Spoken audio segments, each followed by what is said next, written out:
Have you ever felt stuck in your creative process or struggling to find inspiration for your next piece or maybe just your next entry in your illustrated journal?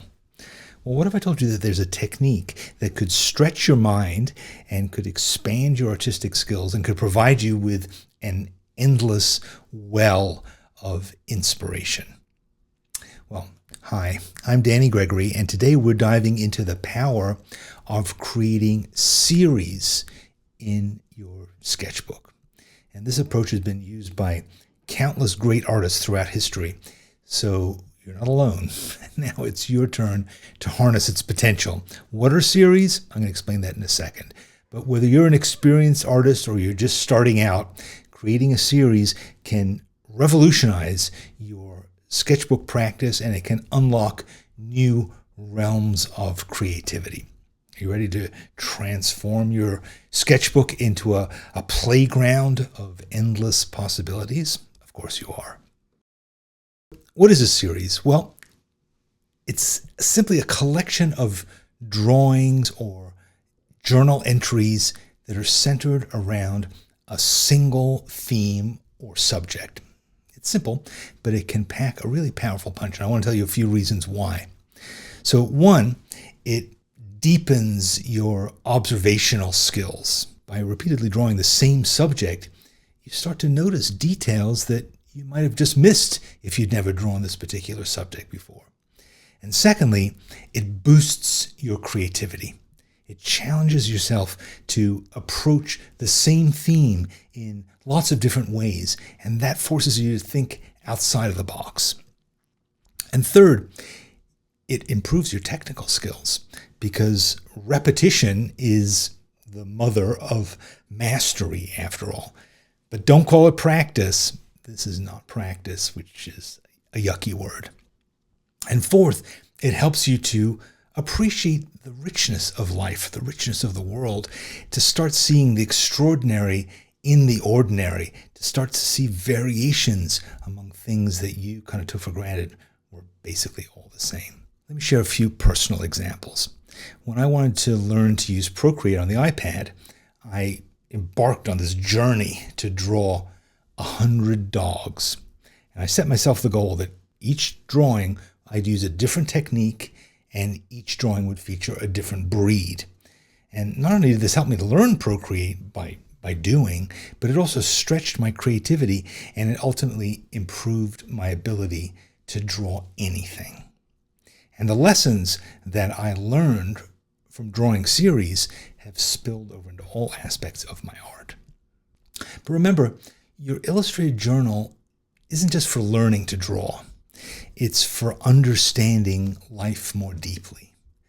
By looking at a single category of things and seeing what's similar and what's different, you learn to observe more and appreciate the richness of life. It's like what my favorite jazz musicians do. They take a single theme and then they explore all the different ways that it can be played or structured and turn it into something brand new. And that's ultimately what we want to do as creative people, is we want to take the familiar and we want to turn it into a revelation. So the power of series, it's not just limited to journaling or to the sketchbook. It's a techniques that masters have used across all different forms. You think about Hokusai, the incredible Japanese woodcut artist. He made a series called 36 Views of Mount Fuji. The same mountain is depicted in lots of different creative ways in all of his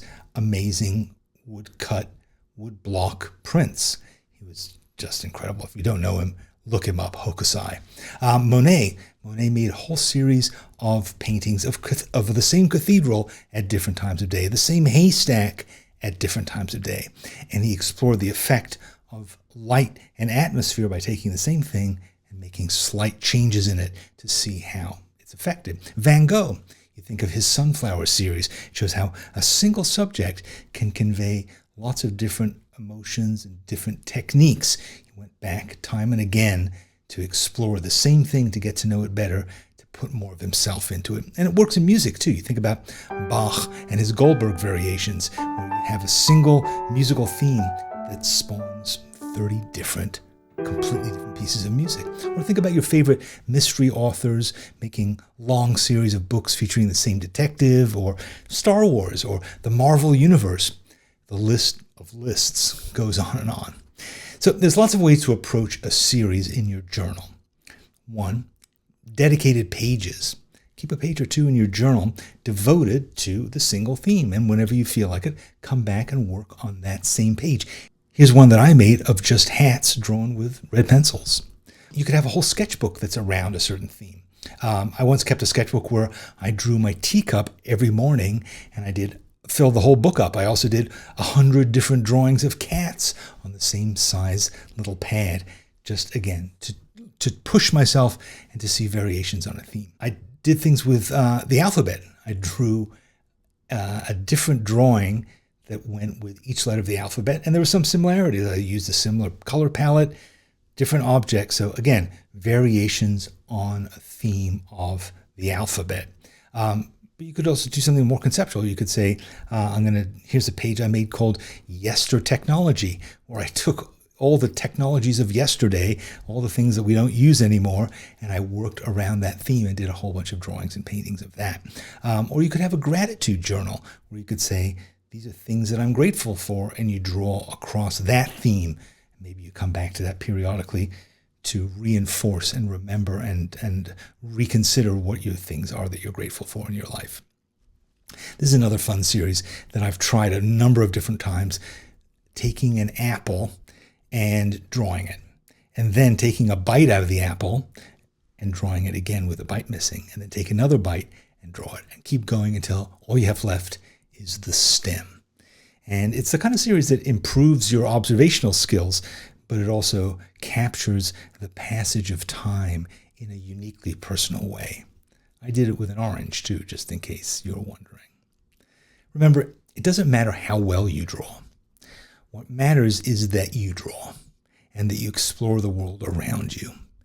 This practice is about becoming a more conscious human being. It's not about creating masterpieces. Maybe you will, but that's not the goal. The goal is to embrace the imperfections, the mistakes, the lessons learned. They're all part of the journey. And don't forget that your sketchbook is also an illustrated journal, so feel free to use it to take notes about your process, about your learning, about your response to working in this series. And your reflections are just as valuable as the drawings themselves. Together, they help to track your progress. They help you to come up with insights. They help you to make your series even more meaningful through the addition of words. Creating series in your illustrated journal is just an incredibly powerful way to deepen your art practice and your engagement with the world, your place as a creature on this planet. And it turns your journal into a rich, layered record of your observations and your growth. Just like the masterpieces we discussed, you too could be like Van Gogh. Don't cut off your ear, though. But here's your challenge. Choose a theme. It could be anything from your morning coffee, or the trees in your neighborhood, or every pair of shoes that you own. And commit to exploring it in a series of at least 7 drawings over the next week. And notice how your observations deepen, how your skills improve even in that short amount of time, and how your appreciation for your subject grows as you really study it and get to know it. Remember, every drawing that you make is a step forward in your artistic journey and your understanding of the world. So open your journal, pick your theme, and let the serial adventure begin. Your next big creative breakthrough might just be a series away.